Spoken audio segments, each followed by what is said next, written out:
Hey guys, welcome back to another episode of Project One Ton. This video, gonna do some body and paint work to this new aftermarket Fender. Okay guys, so if you recall in a previous video, I put this new aftermarket Fender onto this old inner fender, so I cut that away, put this one on. Now in doing so got all scuffed up, scratched up this e-coat, and I can feel every one of these scratches with the fingernail. This is all gonna have to get sanded back. Now this e-coat isn't that thick, so you know, a little bit of probably 320 and scuff all this, and the rest of it, you know, some Scotch-Brite. But thing is, it was brand new out of the box, and I tried to get it on the light here. I don't know if you might be able to see it or not. A little tiny dent right there in the fender, brand new out of the box. And there's something I'm going to try to get in the light here and not screw this shot up.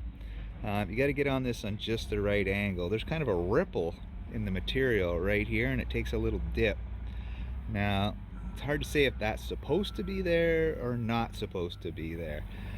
I'm not going to attempt to clean that up unless it becomes a serious problem and that it is actually, you know, rippled, because I intend to not to spoil something that may happen, you know, sometime down the road. But around every one of these fenders I plan to put, you know, a nice wide flare. I believe these flares come and they're going to be about as wide as this piece is here, but nonetheless these areas still need to be cleaned up. So get some wax and grease remover, microfiber cloth, and wipe this down, and then get sander out and sand this little spot here, get a little filler in that dent.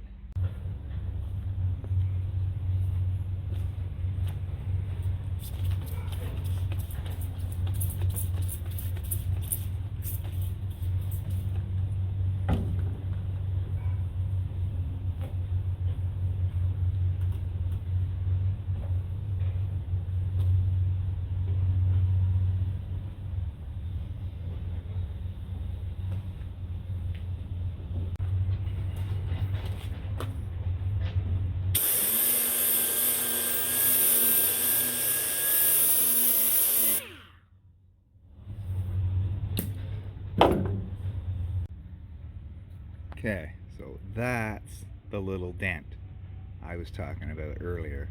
So I'm gonna get right down in there, get that e-coat out of there, and then wipe it down with some wax and grease remover again, and then mix up a little fine filler. Yeah, it's nice today, isn't it?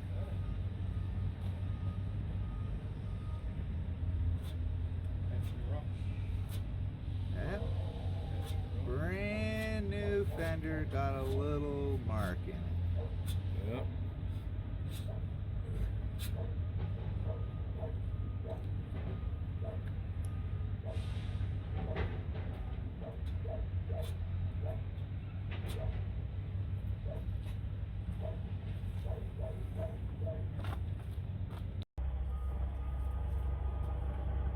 Yeah, that's all cured up. I've moved locations. Started getting sunny over there. Need to be in the shade, keep things cool. So 220 on a hard block, and just gonna start knocking this down.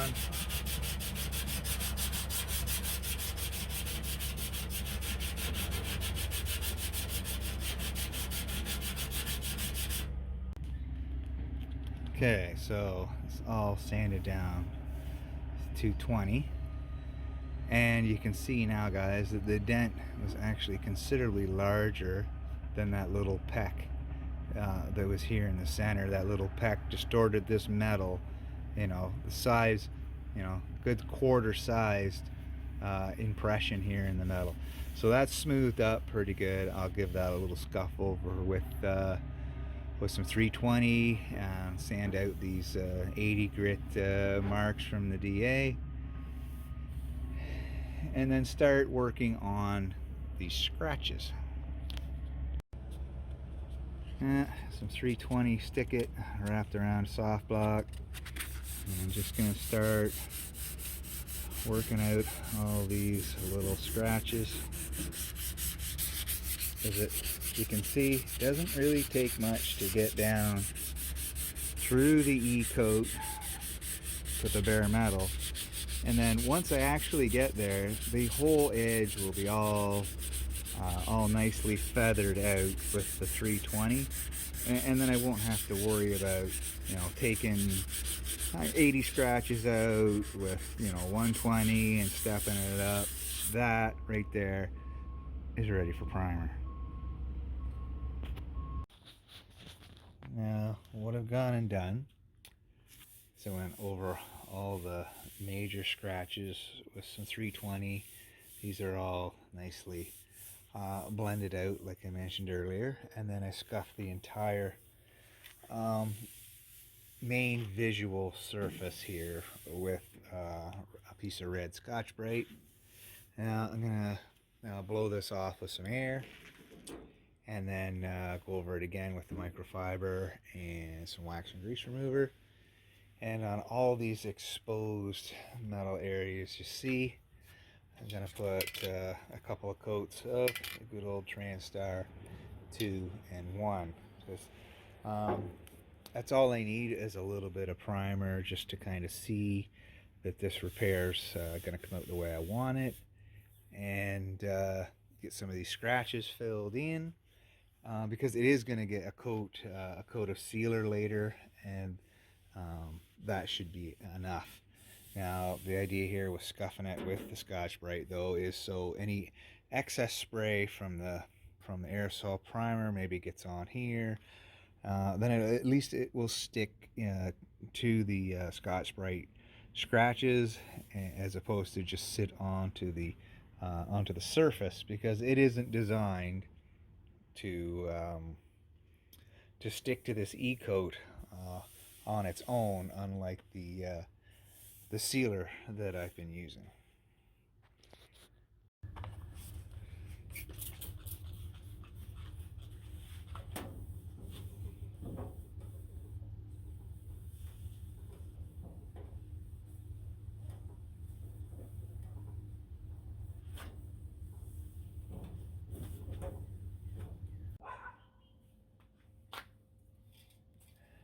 Okay, you're probably wondering why I'm using aerosol primer instead of mixing up batch 2K.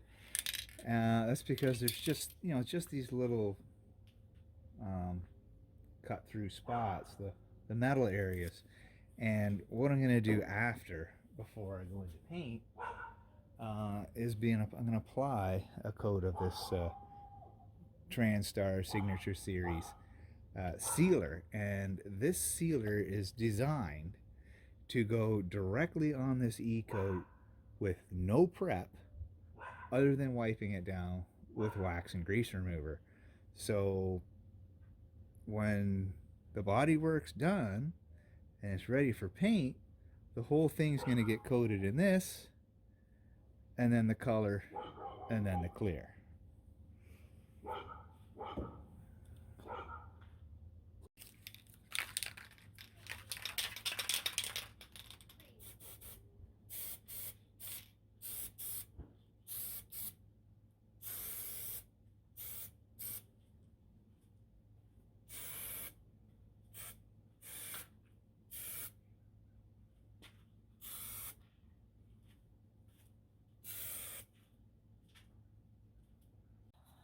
So, next day, nice and early in the morning, we're still in quick color, flat black. I'm just going to put a little on right here where the repair was. I don't see any need to do the whole thing. If you just, it's just scuffed out some scratches. There's no other body work, so just the area right here, the repair. See how that came out. May need to, you know, touch it up a little bit. That should do. Alright, so guide coat's dry, 220, Durablock. I'm just going to knock this down, see how the things are.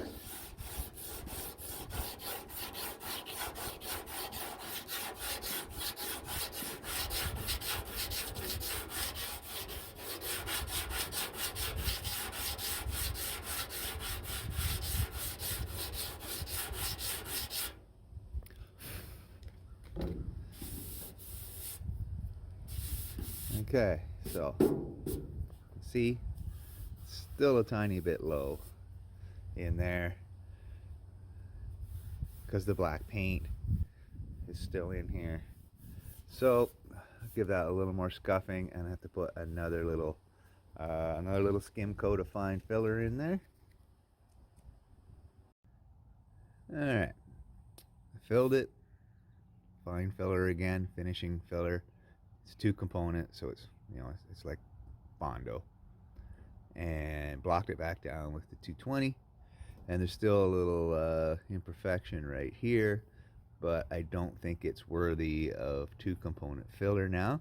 So I'm gonna give this a couple coats of the aerosol spray again, and top that up with some red glaze compound. Put the guide coat on so I can block this area with finer paper again. Now, I'm guessing you guys are kind of getting the point here. I got some 320 on the dual density block. And knock this down. See if I've got it right this time. If not, I'll carry on and get it to the way that I want it. So I think when I come back, I should be in the garage ready to shoot some sealer. Okay guys, let me catch you up quick. Hopefully the repair is good enough. Like I said, I'm putting a flare over this. I just thought, you know, I include doing a repair. 320 over this visible surface because the hood closes here.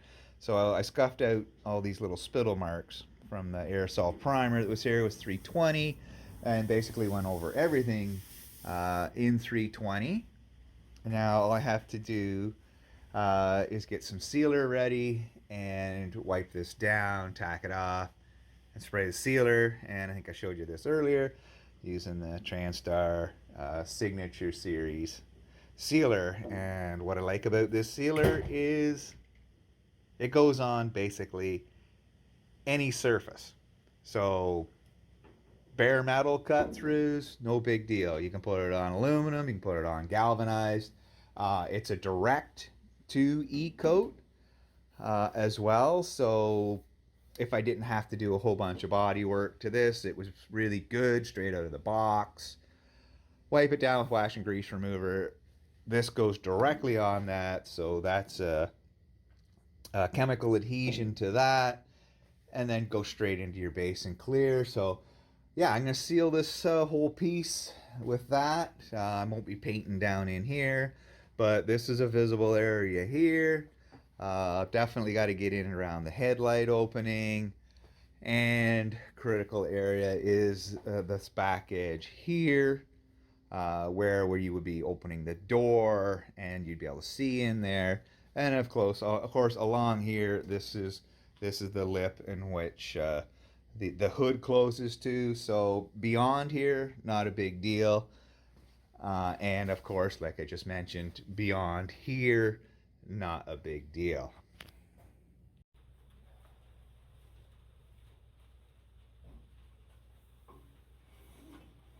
Oh, fly, away, fly, fly.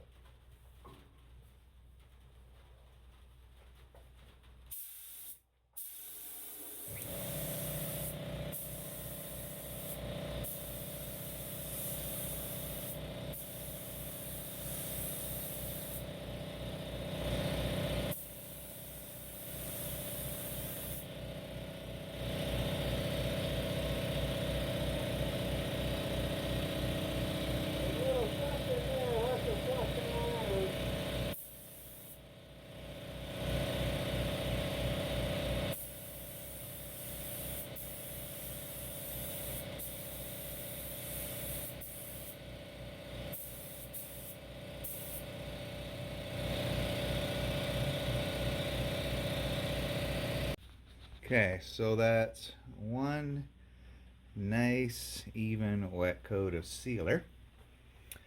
I did all these other little edges earlier.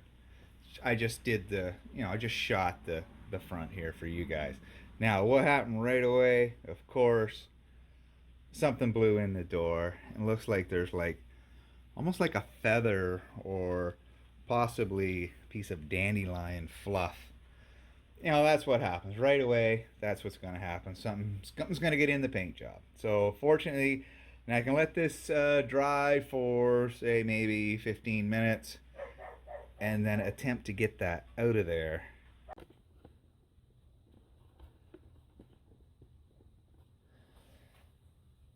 Okay, so I ran in the house right away.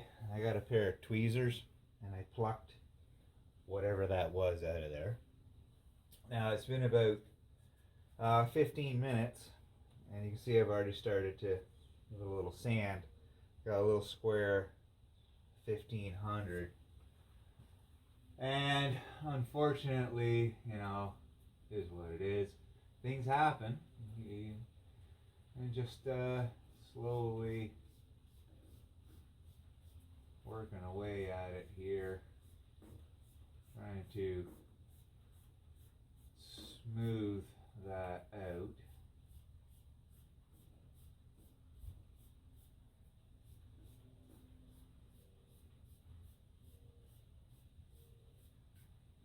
And I think I'm gonna be okay. And any luck. Now, probably gonna put down 3 coats of base. I'm just gonna show you the first one.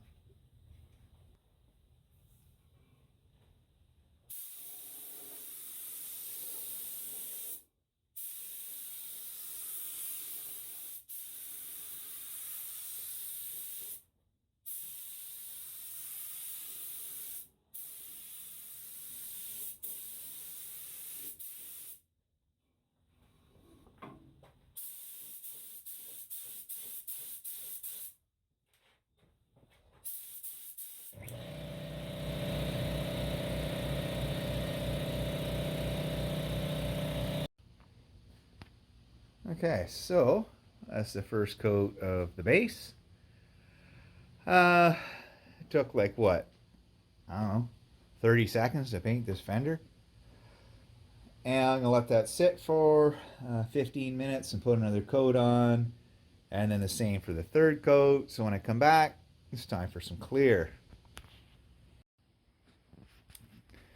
Okay, so I got 3 coats of base down on the top surface.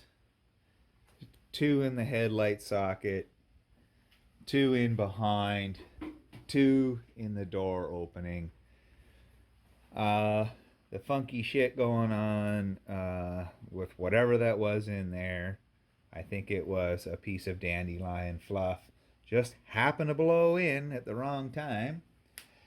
Other than that, there is a nugget of lint right there. So once this dries down for about another 15 minutes, I will scuff that with some 1500. Just give it a little puff and we'll be on to the clear. Okay, so here's the deal. I'm going to do 2 coats of clear on the less exposed areas, like in here and the headlight area and the door reveal. The top surface, I'm going to do 3 coats just in case I happen to do a wet sand and polish. Okay, guys. Basically, the last thing I can do to help this paint job is give it one last tack off with a cloth.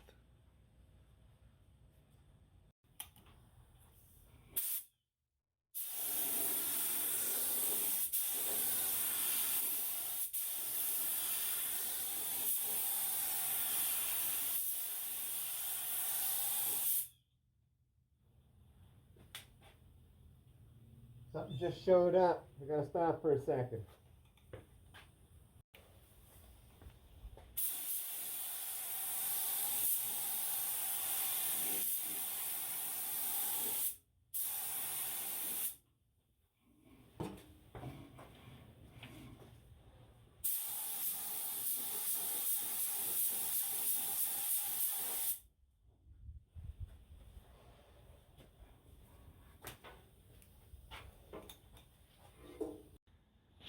Okay, so that's the first coat of clear. Not too bad. Well, what happened was I had to stop. Something blew in, landed right there. All I did was take a piece of tape, roll it up, kind of like a ball, glue side out, plucked it out the best I could, and then sprayed over it. So, yeah. And to put down 2 more coats of clear, we'll bring you back, show you what it looks like. Alright, so 3 coats of clear right off the gun. The old FLG5 there, knocked it out of the park again. Can't complain about the quality of the clear coat on that for a budget gun. Yeah, the little bit of lint that was there, not too bad, gone away. The issue that was here, 2 little tiny dimple marks. Gonna have to live with it. Overall, a really nice garage paint job. Once again, now I gotta point out a little something.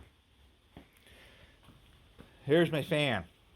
That's an 8,000 CFM fan right there that I didn't use because there was a nice breeze today. Door partially closed, side door open, everything just passed through and out. Unfortunately, yeah, it freaking rained again. Can't control the weather. It wasn't supposed to. But the job itself, really sweet. Looks real nice. If I give that a little bit of, even the tiniest bit of a wet sand and polish, I think this is going to be good. So that concludes this video, guys. Thanks for watching. Don't forget to like, comment, subscribe, and always peace.